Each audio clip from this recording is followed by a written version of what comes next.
자, 안녕하십니까. 서파 사경원입니다. 서파. 자, 현재 시간 2020년 5월 15일 오후 10시 반 정도 됐는데요. 이때부터 좀 촬영을 좀 해드리고 있는데요. 자, 편제 없이 바로 진행해 보도록 하겠습니다. 자, 2020년 5월 15, 14일부터 올라오셨던 것 중에 좀 몇 가지만, 어이구, 2014 너무 많다. 어이구, 너무 많아서 이건 좀 힘들 것 같아요. 그래서 요 5010 여기서부터 올라오셨던 내용들만 한번 좀 말씀을 좀 올리도록 하겠습니다. 자, 우선 등분산 가정 검정에 대해서 말씀을 좀 드릴 건데요. 등분산이라는 것은 첫 번째 집단의 분산과 두 번째 집단의 분산이 같으냐 안 같으냐를 보는 것을 등분산 검정이라고 하는 것이고요. 일반적으로 독립표본 T 검정에서 많이 쓰고, 이제 분산 분석 같은 경우는 요 해당하는 부분이 이렇게 사용하시든지, 집단 속성이 많다 그러면 좀 애매하네요. 그러니까 해당하는 분산 분석에서는 등분산 분석에 대해서 가설 검정은 통계적으로 쓰기는 좀 어렵습니다. 왜? 기무 가설은 그렇다 치지만 대립 가설을 좀 쓰기가 매우 어렵거든요. 우선 독립표본 T 검정 같은 경우는 요거와 요거에 같지 않다라고만 쓰시면 되거든요. 근데 분산 분석 같은 경우는 이거 쓰기가 매우 어렵습니다. 통계적으로 수식으로 쓰기가 매우 어려워요. 그래서 H1을 일반적으로 뭐 not H0라고 쓰기도 하는데, 이렇게 작성되는 경우는 거의 없다라고 보시면 되실 것 같아요. 근데 여기서 중요한 것입니다. 등분산 과정에서 중요한 겁니다. 등분산 과정은 첫 번째 집단과 두 번째, 몇 번이고 말씀드렸는데 이걸 제대로 동영상을 안 보시는 건지 필기 때 제대로 안 보셨는지 잘 모르겠는데, 첫 번째 집단의 분산과 두 번째 집단의 분산을 비교하는 것입니다. 그러니까 남자와 여자로 가정하기엔 남자의 분산과 여자의 분산이 아니라 남자에 해당되는 종속 변수의 분산과 여자에 해당되는 종속 변수의 집단의 분산을 비교하는 것이죠. 다시 설명드리면, 자, 연봉이라고 가정하게 되면 연봉에 대해서 남자와 여자의 확실하게 분리를 해서 여기의 분산과 여기에, 즉 남자의 연봉과 여자의 연봉을 각각의 분산을 비교하는 것입니다. 그렇기 때문에 기무가산은 어떻게 된다? 반드시 남자의 종속변, 예를 들어서 독립변수가 성별이고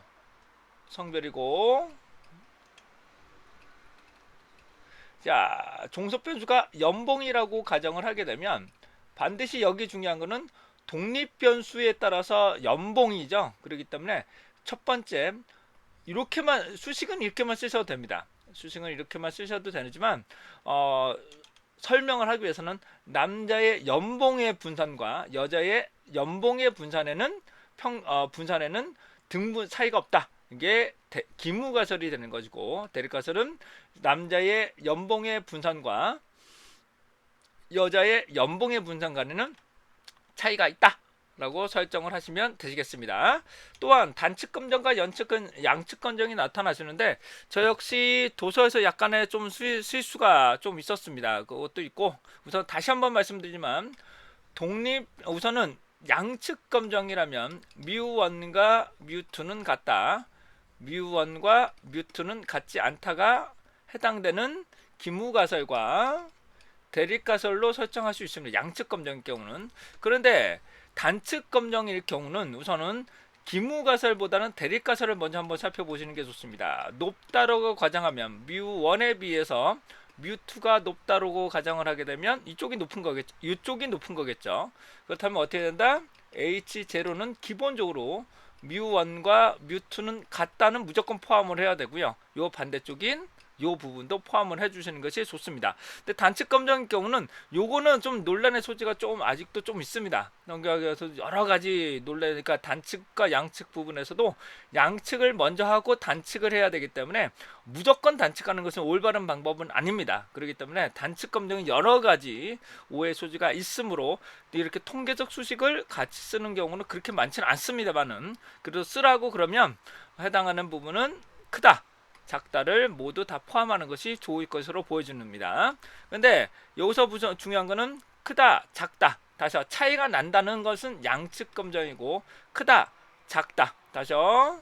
크다라는 것은 이렇게 되는 거겠죠. 뮤2가 크다라 뮤1이 크다는 것이죠. 네, 뮤1이 크다는 것이기 때문에 해당 부분은 이렇게 보시고 해당하는 기무가설은 요거에 대한 기무가설은 이렇게 설정을 해야 되는 것이고 요거의 기무가설은 이렇게 설정을 해주시는 게 맞겠습니다. 자, 그래서 등분산 간접검정을 이렇게 보시면 되실 것 같고요. 작업형 이 시험이 긴장됩니다 라고 말씀하시는, 저도 긴장됩니다. 저도 실제로 솔직히 말씀드리면 3번 이상 떨어졌어요. 왜 떨어졌는지도 잘 모르는 상황에서 저는 SPSS를 선택하지 않고 다른 패키지를 썼습니다.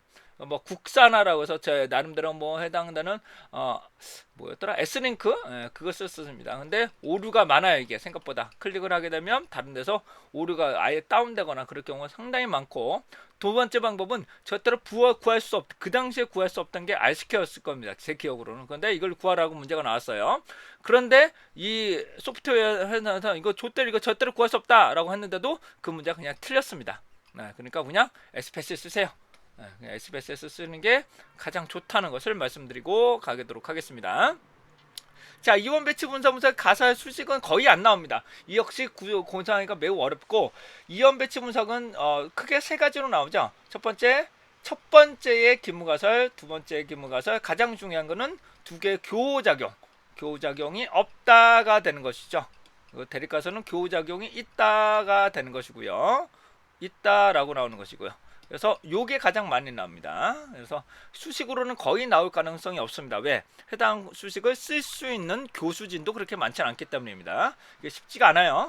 그래서 우선 수식으로 쓰고자 하는 것은 한 몇 가지를 말씀을 드리게 되면, 첫 번째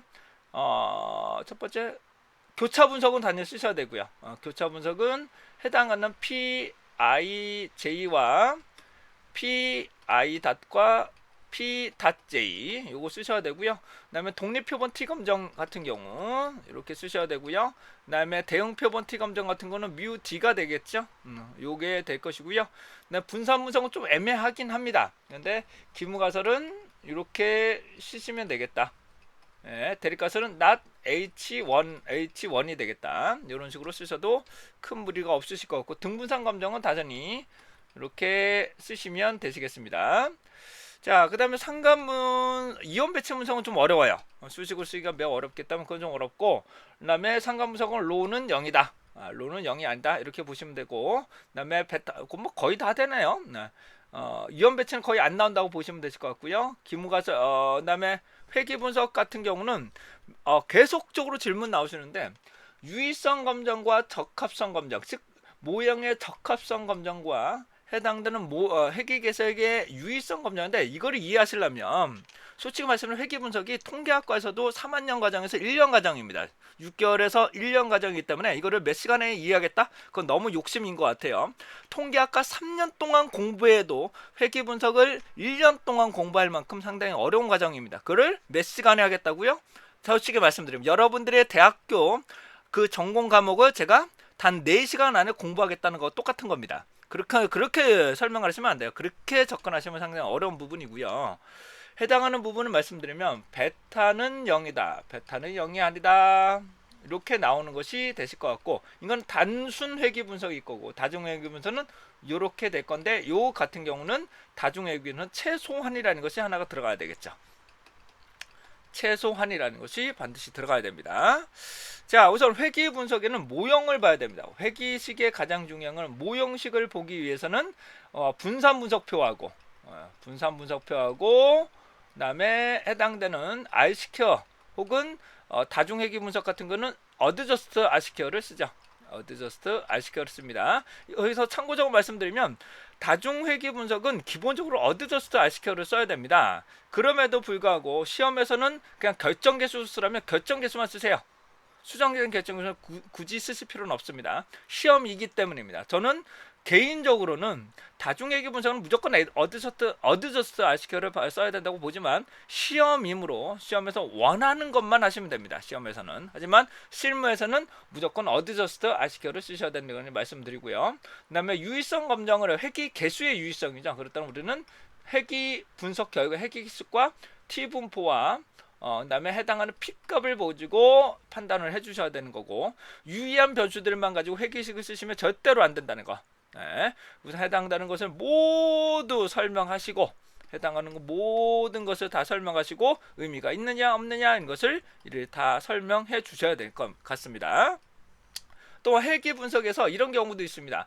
자, 질적인 자료임에도 불구하고 독립 변수로 투입하고자 할 때 이것을 더미 변수로는 무조건 바꿔야 됩니다. 실무에서는 무조건 더미 변수로 바꿔야 됩니다. 근데 제 개인적으로는 더미 변수 그렇게 좋아하는 사람은 아닙니다. 더미 변수 자체가 그렇게 썩 좋은 방법은 아니기 때문에, 아무튼 그렇다 치고 별 문제 없이, 문제에서는 뭐 지문에서 출제문에서 질적인 자료 분석임에도 불구하고 그냥 회계 더미 변수로 변환 없이 그냥 분석하라 그러면 그냥 분석하셔도 됩니다. 제가 실제로 관연도에 실제로 질적인 자료임에도 불구하고 이거를 그냥 회계 분석을 투입하라고 출제한 경우가 있었습니다. 그래서 이거를 제가 따졌죠. 이건 말이 안 되지 않느냐, 시험에서 원했기 때문에 그렇게 그냥 투입하시면 된다라고만 답변을 왔습니다. 그러니까 그러면 그런 출제위원이 개판인 거죠. 그런 출제위원들은 저보다도 못하는 것은 출제위원으로서 자질이 없습니다. 자질이. 왜냐하면 출제위원분들이 뭐냐면 자기 경력이랑 그걸 증명하려고 많이 합니다. 그래서 출제위원회가 했다라고 하지만 정말로 잘못된 출제위원들이 정말로 많다는 것을 다시 한번 말씀드리고 합니다. 왜냐하면 내가 일반적으로 생각하는 거와 보편타당하게 이해하는 거는 좀 다른 내용이기 때문에, 그래서 조금 다르다는 것을 말씀드리고 하고요. 계속적으로 갑니다. 수험표 가져가셔야 됩니다. 이거 안 가져가시면 그냥 to be continue, 내년 다음에 시험을 보셔야 됩니다. 수험표는 수험표는 안 가져가서도 다시 출력이 될 것 같았는데 저 신분증은 가져가셔야 돼요. 신분증, 학생증으로 안 됩니다. 신분증이라고 하면 세 가지만 인증됩니다. 해당되는 주민등록증, 그 다음에 여권, 그 다음에 운전면허증, 이 세 가지만 인정이 된다고 보시면 되실 것 같고요. 저는 운전면허도 증을 따갖고 이거 신분증으로 쓰고 있어요. 예, 그러니까 더 편하다라는 거 말씀드릴 수가 있겠네요. 자, 이번 난이도가 어떨 것 같냐고요? 모릅니다. 이걸 저한테 물어보시면 알 수 있는 부분은 없는 부분이고요. 질문 있습니다 라고 나오시는데 이게 뭔가 한번 볼까요? 이 부분인데, 요 부분에 관해 말씀드리면, 이게 여러분들 하시다 보면 이런 경우가 정말로 저도 그렇습니다. 0.623이라고 나오면 이게 0.1보다 작습니다. 그러니까 많이 접근을 처음 통계를 정말 오랜만에 접근하셔서 그런 것 같고요.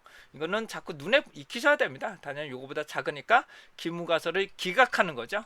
기무가 채택이죠. 이거는 0.1 기준으로 기무가설을 채택하는 겁니다. 차이가 나지 않는다라고 보실 수가 있게 되겠습니다. 이거는 실제로 많은 분들이 많이 헷갈려 하십니다. 그거는 좀 우스갯소리로 말씀드리는 건데 정말로 처음에 좀 어렵다, 이런 것을 설명드리고 가겠습니다. 그러실 수 있어야 하지만 시험에서만 안 틀리면 되니까요. 자, 아까도 말씀 올린 것처럼 다중회계 분석에서는 결정계수와 추정되는데, 개인적으로는 다중회계 분석은 추정된 결정계수가 맞습니다만은 시험에서 반드시 주어집니다. 논란 소지가 너무 많기 때문에, 어냐 아냐라는 것도 많기 때문에 아예 주어짐으로 결정계수라면 결정계수값만, 그다음에 추정된 결정계수면 추정된 결정계수만 정확하게 작성하시면 됩니다. 그 외에는 별다르게 작성 안 하셔도 됩니다. 하지만 시험이 아니라 실무라면 다중회계 분석은 무조건 어드저스트 아시케어를 쓰셔야 되는 게 맞습니다. 자, 상관분석 요거 말씀을 드립니다. 상관분석에서는 여러 가지가 있는데 우선은 상관분석에 상관계수값이 있고요. 상관 이것까지 다 설명드리면 제 온라인 강의, 유료 강의가 필요 없는 건데 이렇게까지 하면. 그다음에 상관계에서 P값이 나오는데, 우선 P값이라는 것은 상관관계가 있느냐 없느냐입니다. 상관관계가 있느냐 없느냐만 판단하는 거지 상관이 높다 아니라는 거 판단하지 않습니다. 상관이 있느냐 없느냐만 판단하는 것이고, 상관계수의 값을 보고 양이냐 음이냐, 그 다음에 강도를 보고 판단을 하는 것이 되겠습니다. 즉 P값은 상관이 있느냐 없느냐만 판단하는 것이고, 상관계수를 통해서 강도를 판단한다 라고 생각하시면 되실 것 같습니다. 자, 요거 한번 보겠습니다. 요 실제로 말씀을 드리면 요런 경우입니다. 상관계수값은 작지만 P값이 작은 경우가 상당히 많이 발생합니다. 실제로도 많이 발생을 합니다. 이럴 경우 뭐냐, 상관관계는 있으나 일일생산성과 수용 이용 여부에서는 상관관계는 있으나 약한 관계라고 말씀드리죠. 상관관계가 없다고 해서는 안 됩니다. 우선은 P값을 먼저 보시고 상관계수값을 해석을 하셔야 됩니다. 쉽게 말씀드리면 친구이지만 강도는 약하다, 친하진 않다라고 이해하시면 되실 것 같아요. 마이너스는 음의 방향이 될 것이고 플러스면 양의 방향으로 보시면 되시겠습니다. 그러니까 상관계수가 상당히 어려워요. 접근하시는 거나 해석하기가 생각보다 많이 어렵다는 것을 말씀드리고 가겠습니다. 그러니까 우선 P값을 먼저 보시고 상관계수값의 강도를 보셔야 됩니다. 자, 다음 사후 분석입니다. 사후 분석 같은 경우는 요게 조금 질문하신 부분에서도 제가 봐도 좀 어려운 부분이기 때문에 좀 설명을 드리겠습니다. 다중 비교를 하는 거는 뭐 할 수 있다고 보여지고요. 여기서 보시면 동일한 집단이냐 차이가 나는 집단이냐, 근데 동일한 집단이라는 것은 P값이 0.05보다 여기서 주어진 게 0.05였나요? 네, 아무튼 여기 0.05네요. 네. 왜 소정 위도지? 언제 쪽 거죠? 저 이렇게 만들었나? 아무튼 자 0.05보다 큰 것만, 큰 것이 차이가 나지 않는다는 거죠. 동일한 집단이기 때문에 차이가 나지 않는다. 차이가 나는 집단이면 0.05보다 작은 집단만 선정을 해야 된다는 거. 그래서 이 한국어 해석이 상당히 중요하다. 이거는 유의하지 않은 것입니다. 차이 나지 않은 집단이 되어야 될 거예요. 이것만 조금 주의하시면 되실 것 같습니다. 상당히 좀 까다로운 문제였습니다. 시험 일자는 그렇다 치고요. 자, 연도입니다. 연도 같은 경우인데요. 연도 같은 경우는 실제로 양적인 변수죠. 이어라는 것은 다시요. 이어, 시간 이런 것들은 양적인 자료 분석에서 비율 척, 좀 논란의 소지 있지만 저는 양적인 자료 중에 비율 척도라고 봅니다. 절대 0점 있고 계산이 가능한 부분이기 때문에 이 같은 경우는 명목 척도로 뭐 굳이 지정하실 필요 없이 얘를 독립 변수로 그냥 그대로 투입하셔도 됩니다. 이어가 실제로 다시 한번 뭐라고요? 2017, 2020 이렇게 입력이 되어 있다면 이거는 양적인 자료로 보셔도 큰 무리가 없다 라는 것을 다시 한번 말씀드리고 합니다. 양적인 자료와 질적인 자료, 그거는 반드시 구분하실 수 있어야 됩니다. 평균을 계산해서 의미가 있는 거와 평균을 계산해서 의미가 없는 것으로 판단할 수가 있게 되는데, 남자 1, 여자 2 같은 거는 평균의 의미가 절대로 없죠. 이런 경우는 질적인 자료라고 보시면 되실 것 같습니다. 자, 단위나 내용이 없더라도 이건 상식입니다. 이런 부분은 연도이기 때문에 연도가 2017, 2018은 본인이 직접 빈도 분석 다 돌려보셔야 돼요. 빈도 분석을 기본적으로 보셔야 되고, 이 빈도 분석과 이런 식으로 되어 있다면 이거는 양적인 자료를 봐서 판단하시고 분석을 하시면 됩니다. 뭐 2020년 이렇게 되는 건 당연히 양적인 자료라고 인식을 하셔야 되겠죠. 자, 계속적으로 가겠습니다. 이거는 저 해당하는 부분이 아니라서 넘어가고요. 질문 말씀드려요. 이거는 제가 처음 보는 부분이라 답변 드리고 어려운데, 보통 y 햇은 이렇게 나오는 거죠. 베타 0, 베타 1, x 1 뭐 이렇게 나타나는 것이 되겠고요. 이렇게 나타나는 건 거의 저도 처음 봤습니다. 햇을 이렇게 표현합니다. 해 추정값을 햇이라고 하고요. 평균값은 바라고 표현을 합니다. 이거는 저도 처음 보는 나로라서 이거는 답변 드리기가 좀 어려울 것 같습니다. 분산의 동질성 다시 한번 말씀드립니다. 해당하는 부분은 대립가설은 그냥 not h 혹은 최소한 하나, 모든 것이 아닙니다. 왜냐하면 집단이 3개 이상이 되기 때문에 해당하는 부분이 각각의 하나라도 틀리면 틀리다고 봐야 되기 때문에 이 경우는 최소한이라고 놓으셔야 됩니다. 최소한.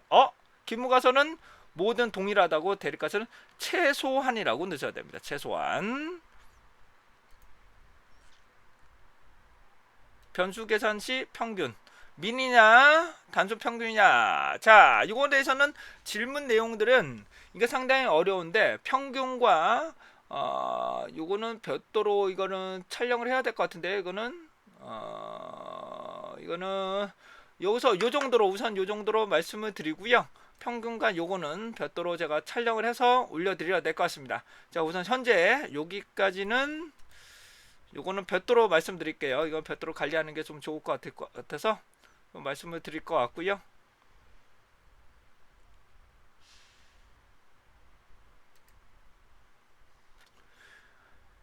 평균의 차이입니다. 이거는 몇 번 말씀드리지만 첫 번째 집단과 두 번째 집단의 평균 차이기 때문에 우선 설명하고자 하는 것은 그냥 A와 B의 차이가 아니라 A와 B의 각각의 종속 변수의 평균에는 차이가 있느냐 없느냐를 명확하게 쓰지 않으시면 고득점을 취득할 수가 없습니다. 그래서 이론을 제발 처음부터 추정과 가상부터는 정말 제대로 배우셨으면 좋겠다는 것을 몇 번이고 강조드렸습니다. 유의사항이요? 열심히 하십시오. 자, 요게 한번 보겠습니다. 자, 수기 답안지 다 제출하지 않습니다. 수기 답안지만 작성하고요. SPSS 파일은 제출하지 않고 이상하게 표시하지 마십시오. 그래서 연필로 먼저 작성하시고 쓸모없는 건 다 지우시면 될 것 같고 연필 자국은 그 정도는 인정됩니다. 지우개로 깨끗하게 지우시면 되실 것 같습니다. 여러분들의 합격을 계속적으로 응원합니다. 이거는 자, 요 부분도 있는데요. 이것도 많이 질문하시는데 천단위입니다.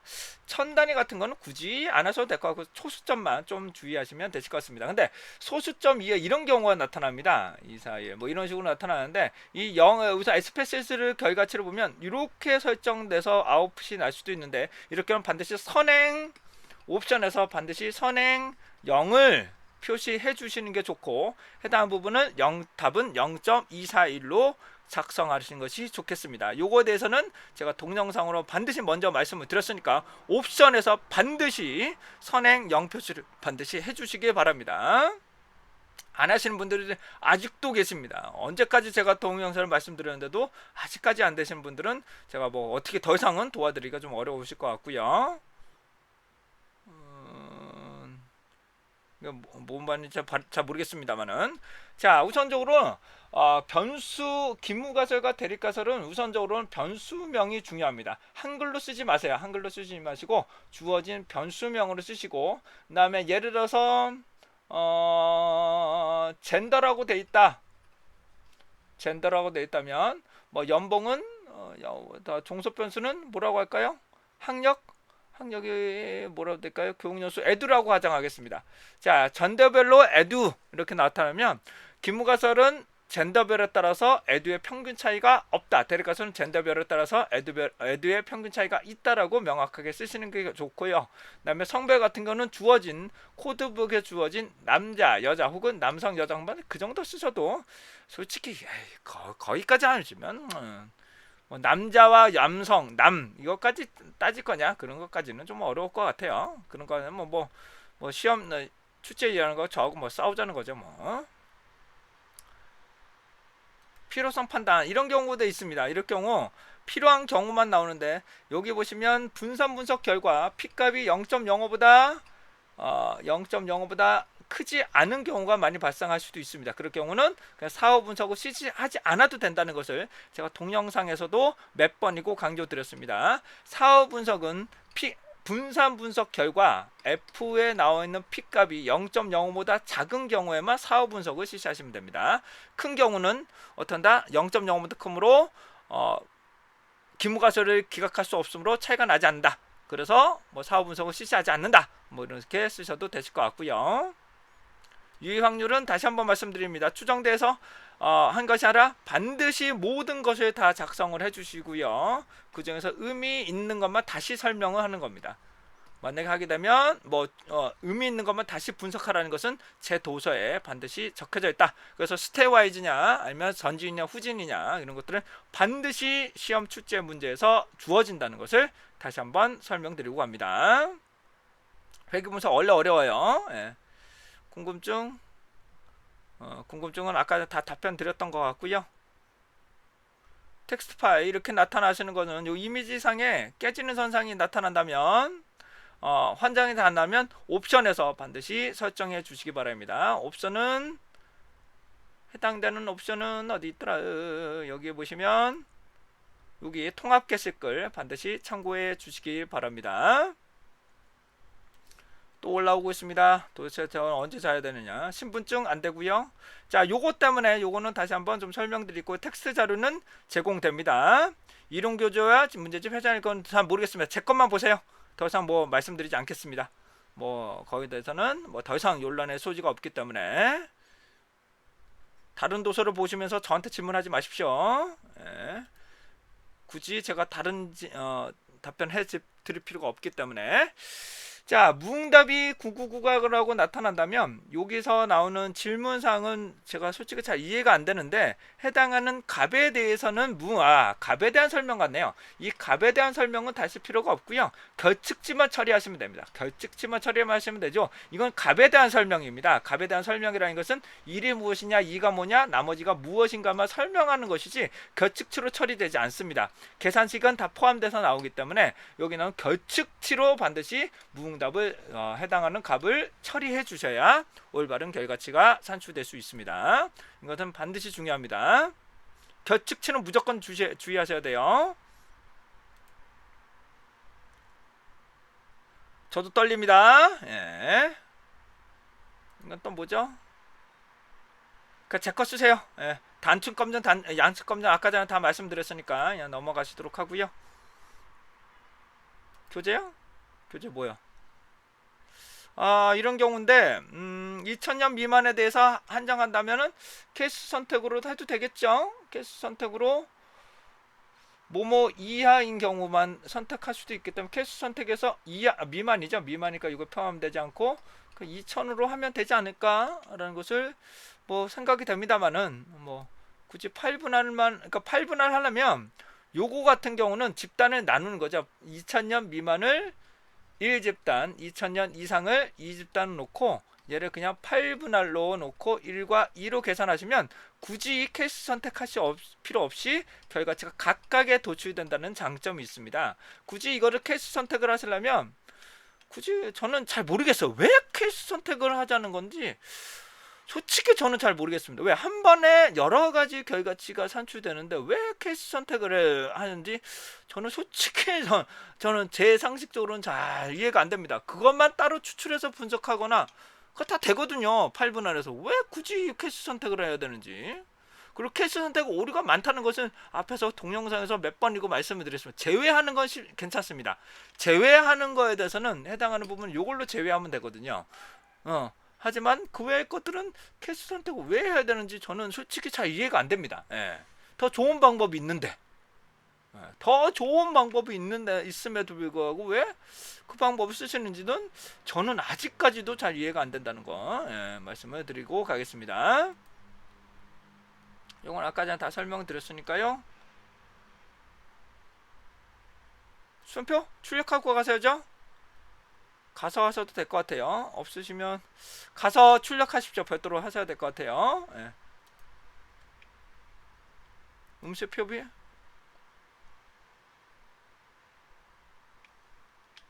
뭔 말인지 잘 모르겠습니다. 음수로 다 표기해야 돼요. 예.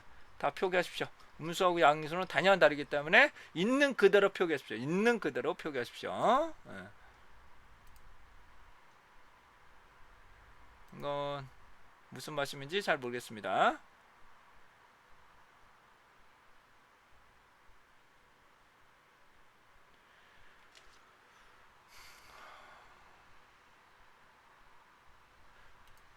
자, 요거처럼 잘 안 되는 부분에 대해서는 여기에 대해서는 제가 기출 문제에 대해서 요거에 대해서는 반드시 제가 볼 때는 우선 3번 같은 걸 문제를 풀려면 많은 분들이 잘못 푸시는데 1번에 한정하여라고 나오면 1번을 놓고 나머지 다시 한번 결측치를 처리했던 거 다시 한번 복원을 하셔야 됩니다. 다시 한번 복원을 하셔야 되기 때문에 하는 문제마다 다른 이름으로 저장하시는 것이 중요하고요. 그 다음에 더 중요한 거는 어디 갔나, 여기 한번 볼까요? 자료가 어딨나 봅시다.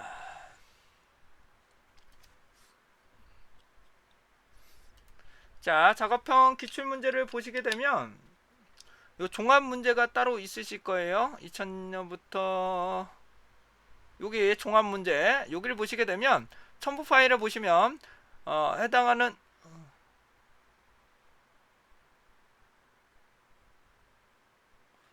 따로 제가 이거 올려드리지 않았나요? 잠깐만요. 자, 시험 문제 작업형 요거 한번 보겠습니다. 첨부 파일을 보시면 요 안에 보시면 SPSS로 따로 저장된 게 따로 있으실 거예요. 그 문제를 보시면서 여러분들의 차이점을 한번 직접적으로 비교하시는 것이 더 좋으실 것 같습니다. 제가 볼 때는 요거 한번 M은 뭐죠? 평균을 말씀하시는 건가? 자, 제대로 나왔는지 제가 한번 SPSS 요거와 한번 비교해 보도록 하겠습니다. 직접적으로 선제 다 해드리는 사경환입니다. 오늘도 집에 들어가기는 글른 것 같습니다.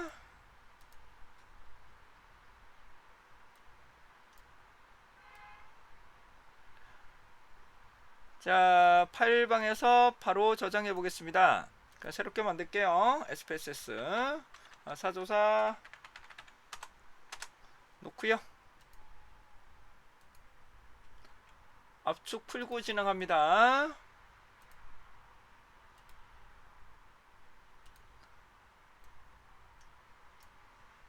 자, 여기를 보시면 SPSS 여기 데이터를 보시면 실습 결과라고 제가 따로 맡아 놓은 게 있습니다. 3번을 한번 보시도록 하죠.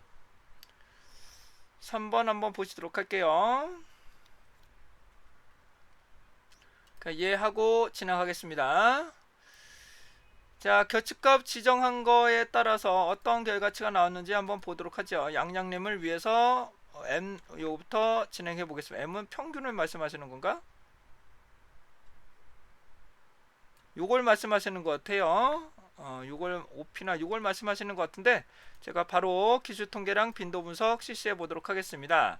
여기 보시면 IS가 아니네요. 여기서부터 여기까지 놓고 통계량 기본적으로 평균, 최대, 최소, 표준 편차까지 기본적으로 넣으세요. 이거는 기본적이에요. 요것만 놓고 한번 비교해 보도록 하겠습니다. 자, 그 결과를 보시면 결과치하고 많은 차이가 나타납니다. 요거는 많은 차이가 나타나시는 것 같은데 제가 볼 때는 결측값을 다시 한번 말씀드릴 1번에서 진행했던 결측값을 다시 한번 포함을 하시고 원본부터 다시 한번 진행하시면 제대로 결과치가 나올 것으로 보여집니다. 제가 볼 때는 해당하는 계산식 자체도 해당할 부분을 잘못 계산하신 걸로 판단될 수가 있게 되겠습니다. 자, 여기 보시면 선행 여기서 똑같습니다. 해당하는 부분이 여기 선행 0을 제가 설정을 안 했나? 한번 볼까요?